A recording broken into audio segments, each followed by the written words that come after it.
फातिमा की रानी माँ, प्रभु यीशु की माँ, आसरा तू ही है माँ।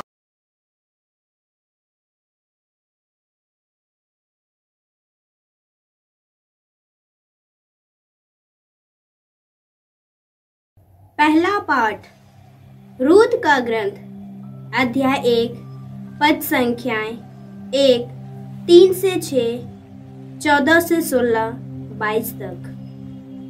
न्यायकर्ताओं के समय देश में अकाल पड़ा, इसलिए यूदा के बेथलेहम का एक मनुष्य अपनी पत्नी और अपने दोनों पुत्रों के साथ मोआब के मैदान में बसने आया। नोएमी का पति एलीमेलेक मर गया और वह अपने दोनों पुत्रों के साथ रह गई। इन्होंने मोआबी स्त्रियों के साथ विवाह किया। एक ओर्फा कहलाती थी और दूसरी रूत। उन्होंने 10 बरस तक वहां निवास किया। इसके बाद महलोन और किलियोन भी मर गए और नोएमी अपने दोनों पुत्रों और अपने पति से वंचित रही। तब उसने अपने बहुओं के साथ मोआब के मैदान से चल देने का निश्चय किया, क्योंकि उसने सुना था कि प्रभु ने अपनी प्रजा की सुधि ली और उसे खाने के लिए रोटी दी थी। दोनों बहुएं फूट फूट कर रोने लगी।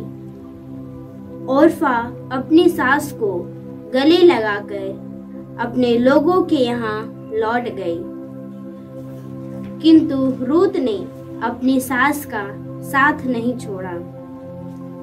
नोएमी ने उससे कहा, देखो, तुम्हारी जेठानी अपने लोगों और अपने देवताओं के पास लौट गई है।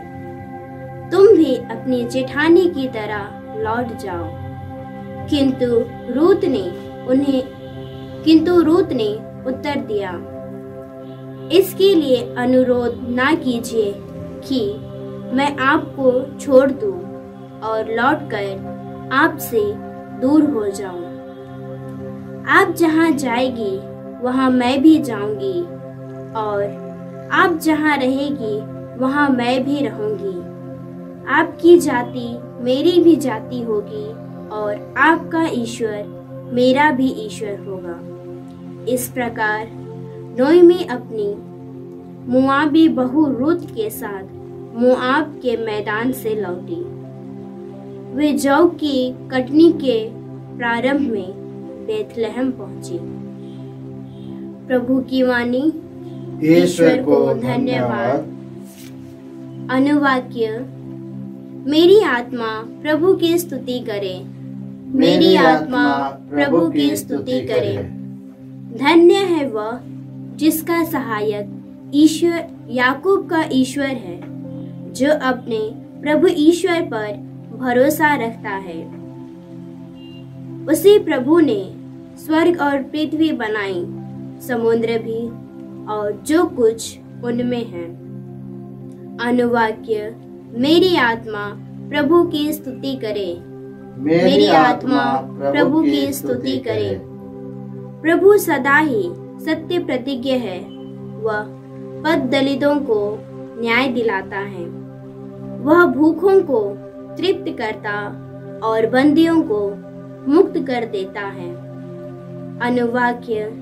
मेरी आत्मा प्रभु की स्तुति करे, मेरी आत्मा प्रभु की स्तुति करे। वह अंधों की आंखों को अच्छा करता और झुके हुए को सीधा करता है। वह परदेशी की रक्षा करता और अनाथ तथा विधवा को संभालता है। अनुवाक्य। मेरी आत्मा प्रभु की स्तुति करे, मेरी आत्मा प्रभु की स्तुति करे। प्रभु धर्मियों को प्यार करता और विधर्मियों के मार्ग में बाधा डालता है। प्रभु सियोन का ईश्वर युगानुयुग राज्य करता रहेगा। अनुवाक्य।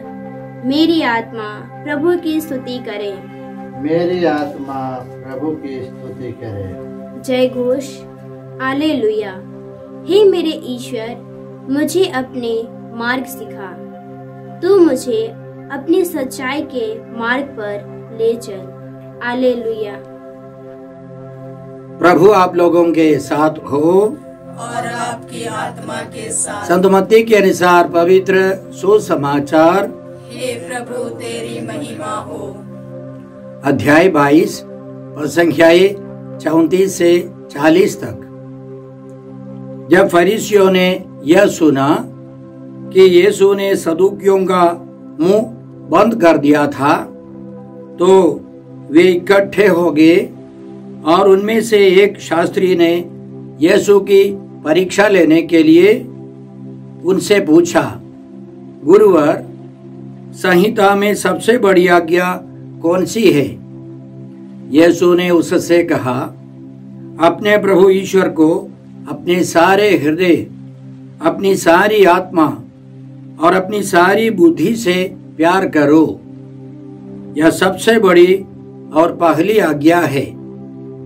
दूसरी आज्ञा इसी के सदृश है, अपने पड़ोसी को अपने समान प्यार करो। इन्हीं दो आज्ञाओं पर समस्त संहिता और नबियों की शिक्षा अवलंबित है। प्रभु का सुसमाचार। हे क्रिस्त तेरी स्तुति हो।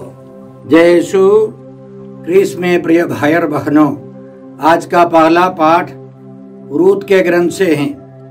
हमने सुना कि न्यायकर्ताओं के शासनकाल में यूदा देश में बेथलेहम गांव में सब अकाल पड़ गया।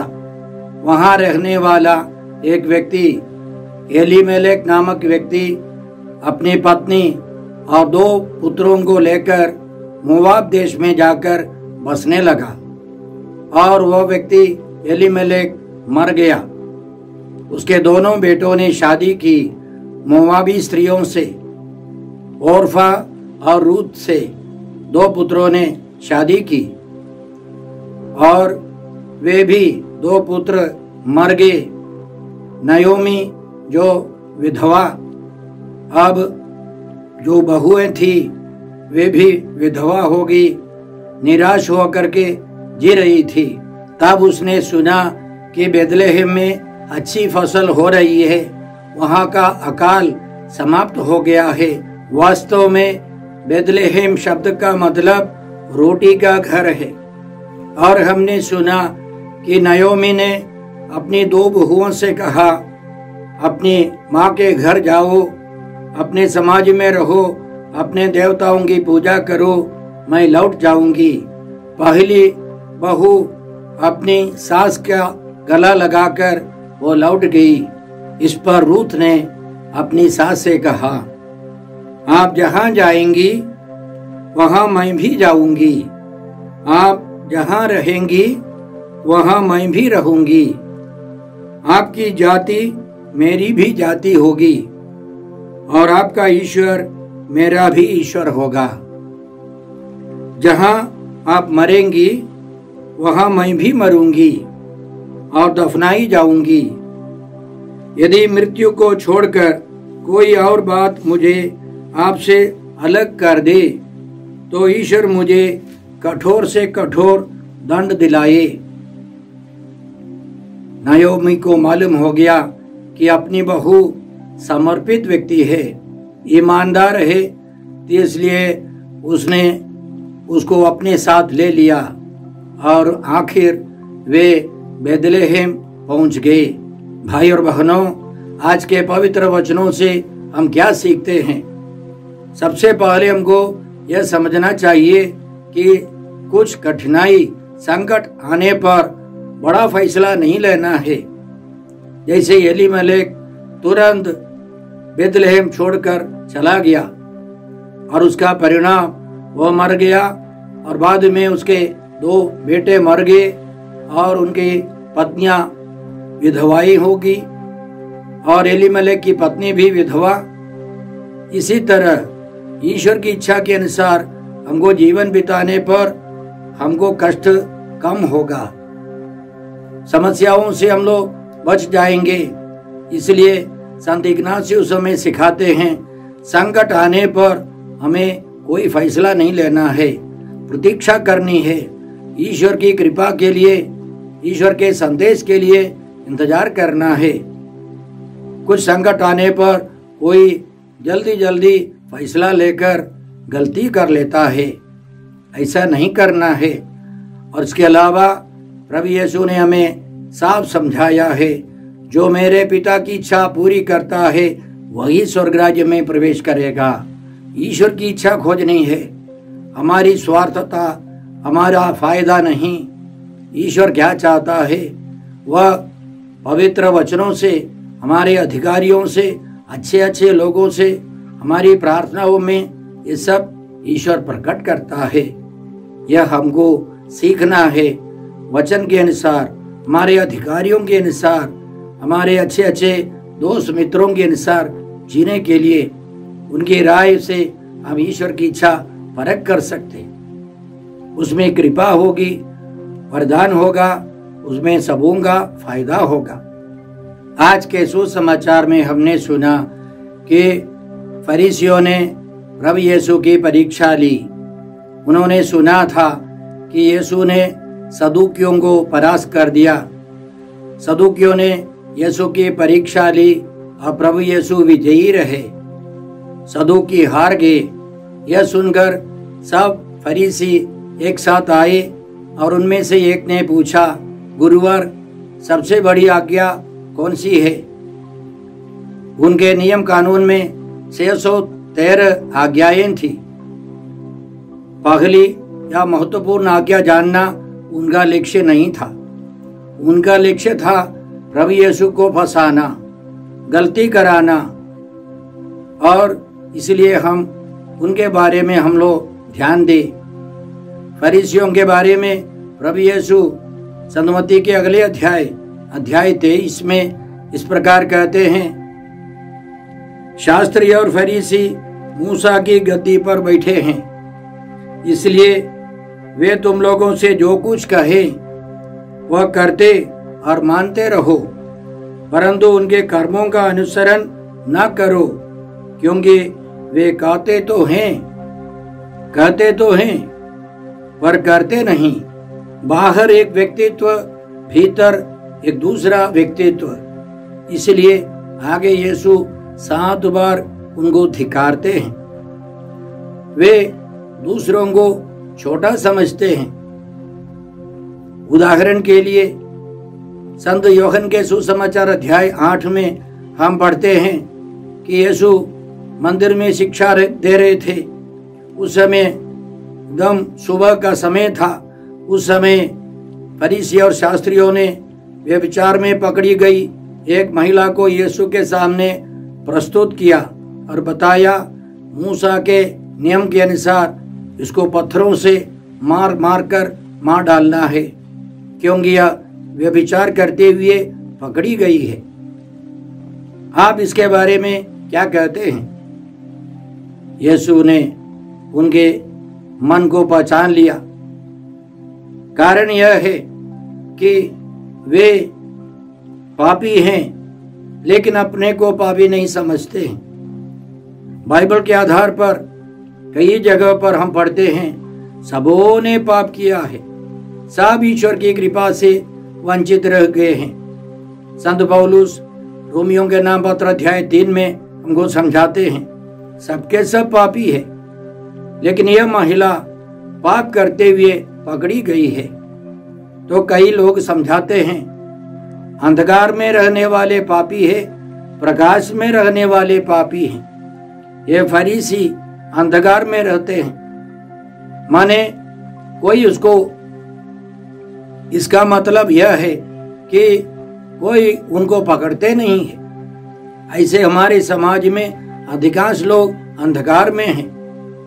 इस महिला के साथ व्यभिचार करने वाला पुरुष कहाँ है?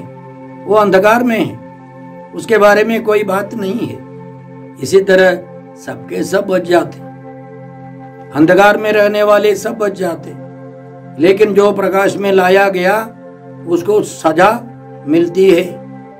इसलिए संत पौलुस हमको समझाते हैं। तिमोथी के नाम संत पौलुस के पहले पत्र अध्याय 5 और संख्या 24 में संत पौलुस इसी तरह लिखते हैं, कुछ लोगों के पाप न्यायिक जांच से पहले ही प्रकट हैं और कुछ लोगों के पाप केवल बाद में प्रकट होते हैं। इसी प्रकार कुछ लोगों के सत्कर्म प्रकट हैं और यदि नहीं है तो वे भी देर तक छिप नहीं सकते।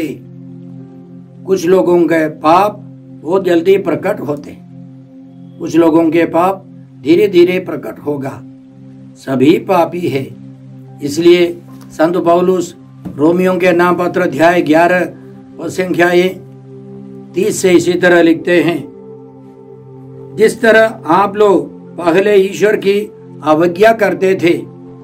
रोमियों के लिए वे लिखते हैं, जिस तरह आप लोग पहले ईश्वर की अवज्ञा करते थे और अब जबकि वे अवज्ञा करते हैं बाहर के लोग, आप ईश्वर के कृपा पात्र बन गए हैं।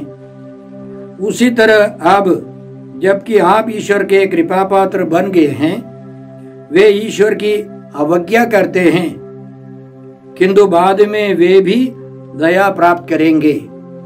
सबों को दया मिलनी चाहिए, ये ईश्वर की इच्छा है। अंतिम में उनका लिखना है, उनका कहना है, ईश्वर ने सबों को अवज्ञा के पाप में फंसने दिया। ईश्वर ने सबों को अवज्ञा के पाप में फंसने दिया। क्यों? क्योंकि वह सबों पर दया दिखाना चाहता था। तो हमारे आसपास के कई लोग पापी हैं, हमसे विद्रोह करेंगे, हमको तंग करेंगे। परिवार में कई लोग कठिनाई से जीना पड़ता है। परिवार में कई लोगों को बहुत कठिनाई से जीना पड़ता है। कुछ दिन पहले एक महिला मेरे पास आई, वो अपना दुखड़ा रोने लगी। बचपन में उसके माता पिता मर गए, शादी हो गई और उसके पति से प्यार नहीं मिला। पति दारू पीते पीते बिल्कुल बीमार हो गया, अब पीने लायक नहीं है और उसके 4 बच्चे हैं, 2 पुत्र 2 पुत्रियां, और दूसरा पुत्र वो भी दारू पीता है, ड्रग्स लेता है, पागल जैसे हो जाता है। 5 बार उसने टीवी सब फोड़ दिया। उसके बड़े भाई ने 5 बार उसे जेल में डाल दिया, फिर भी दारू नहीं बंद होती है। वह दारू का और अन्य नशीली पदार्थों का गुलाम बन गया है। इस महिला के लिए उस परिवार में जीना बहुत कठिन है। मैंने उसको इन वचनों को पढ़कर समझाया कि आपको कृपा मिली है, इसलिए आप प्रार्थना में आती है, रो रो कर प्रार्थना करती है।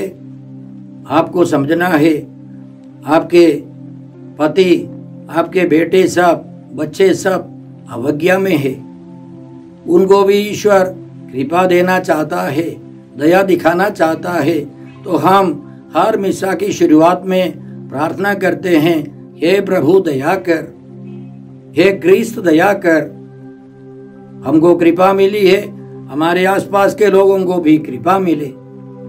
यही प्रभु यीशु चाहते हैं। इसलिए प्रभु यीशु ने उन शास्त्रियों को, फरीसियों को समझाया। सबसे पहला नियम वे सब जानते थे, हर यहूदी बार बार उसको दोहराता था। विधि विवरण ग्रंथ अध्याय 6 पद संख्याएं 4 और 5। इस्राएल सुनो, हमारा प्रभु ईश्वर एकमात्र प्रभु है। तुम्हारा प्रभु ईश्वर एकमात्र प्रभु है और उस ईश्वर को, उस प्रभु ईश्वर को सारी शक्ति से, सारी बुद्धि से, सारी आत्मा से, सब कुछ से प्यार करना है। ये सब के सब जानते थे। लेकिन प्रभु यीशु ने एक और नियम जोड़ दिया। लेवी ग्रंथ अध्याय 19 पद संख्या 18 में लिखा है, अपने पड़ोसी को अपने समान प्यार करो। और उन फरीसियों ने, शास्त्रियों ने इसका मतलब समझाया, अपने यहूदी पड़ोसी। इसलिए संत लूकस के सुसमाचार में प्रभु यीशु ने और अच्छी तरह समझाया पड़ोसी कौन है। भले समारी का दृष्टांत बताकर प्रभु यीशु ने समझाया कि भला समारी कौन है। तो भाई और बहनों, आज के वचनों के द्वारा हम ये समझे कि हम लोग फरीसियों और शास्त्रियों के समान नहीं बने। हमें प्रभु यीशु की इच्छा और नियम के अनुसार जीना है। हमें ईश्वर को प्यार करना है, एक दूसरे को प्यार कर उनकी सेवा करनी है। यह हर एक ख्रिस्त भक्त का कर्तव्य है।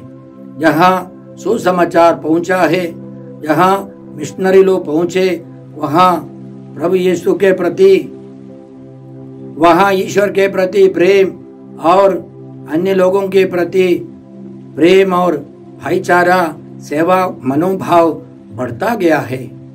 यह और बढ़ते जाना है। हमारे समाज में बहुत सारे अन्याय अत्याचार है। हम उनसे निराश ना हो, हमें उत्साही रहना है।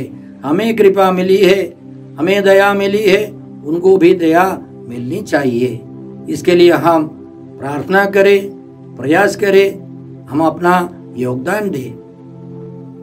हे पिता ईश्वर, हे प्रभु यीशु, हे पवित्र आत्मा ईश्वर, आज के सारे पवित्र वचनों के लिए हम तुझे धन्यवाद देकर प्रार्थना करते हैं कि हम ईश्वर को सारे व्यक्तित्व से प्यार कर सके, सभी भाई बहनों को प्यार कर सके, उनकी सेवा कर सके।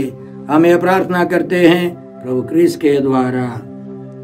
हमारे प्रभु यीशु क्रिस्त की कृपा, ईश्वर का प्रेम और पवित्र आत्मा का साहचर्य आप सबों को प्राप्त हो। आमीन।